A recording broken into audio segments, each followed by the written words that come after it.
Welcome to the Rustic Garden. Today I want to talk about using neem oil spray on your seed starts. When you're starting seeds indoors, there's always a chance, and a lot of times it happens, we get fungus gnats or other insects.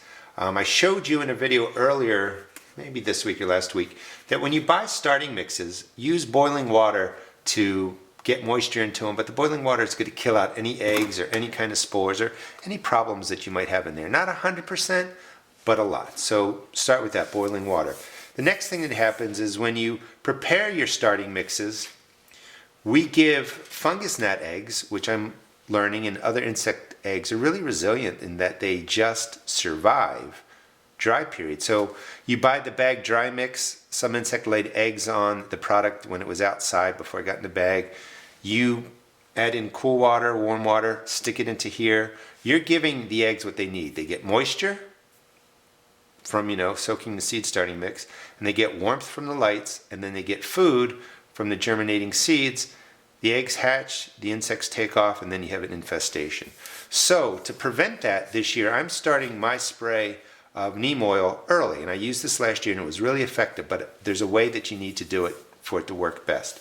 So here's neem oil. I sell this on my blog. No matter where you buy it, if you buy it from me or other places, make sure it's 100% cold pressed neem oil with all the components in it. The main component that really manages the insects is azadirachtin.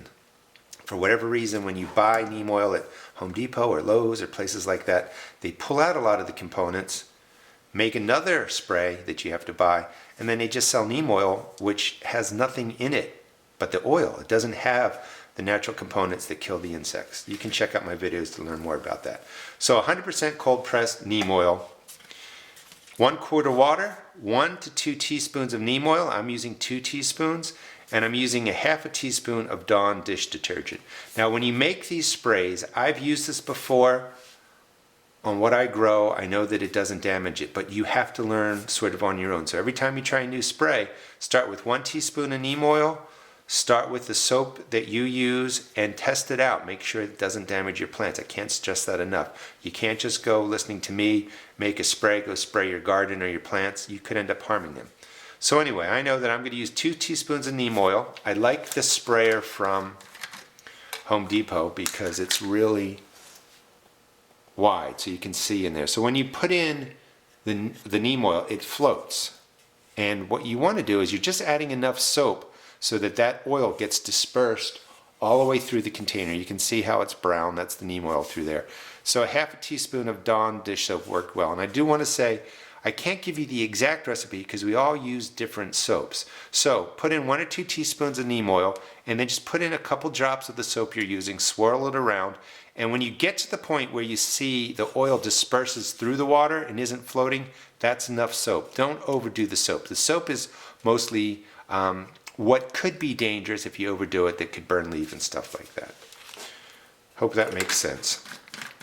So once you have your mix, and again I'm using 2 teaspoons of neem, always shake it up before you use it. There's the neem oil. Half a teaspoon of Dawn dishwashing soap. And I just planted these seeds. These are my herbs.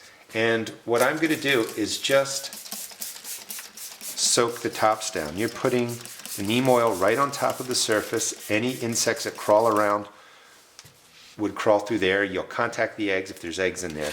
The other thing that you have to do, and again I'm doing this preemptively, there's no gnats yet, but if you did have fungus gnats, you had insects, when you put this pulling water on here, this has the neem oil. They will crawl through that, they will drink that, they will touch that, that will contaminate them. The other thing you need to do is spray the underside. You want the water with the neem oil to pull, to cling to the underside of your seed start cells. Now I have a slate floor. I can wash this up when I'm done, so make sure you're not doing this on carpet. You don't want the oil going everywhere.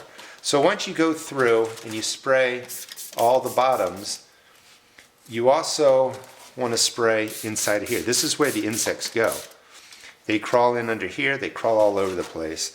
They crawl down to the bottom holes down here to get to the root systems. I mean, they're just everywhere. So you need to put the spray where the insects are going to be.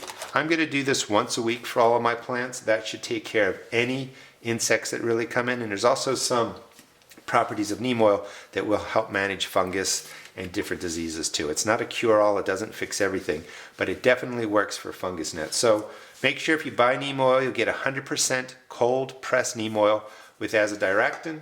And when you make your spray, you want to make sure you put in 1 or 2 teaspoons into a quart of water, enough soap that the oil breaks the surface of the water and will mix all through here.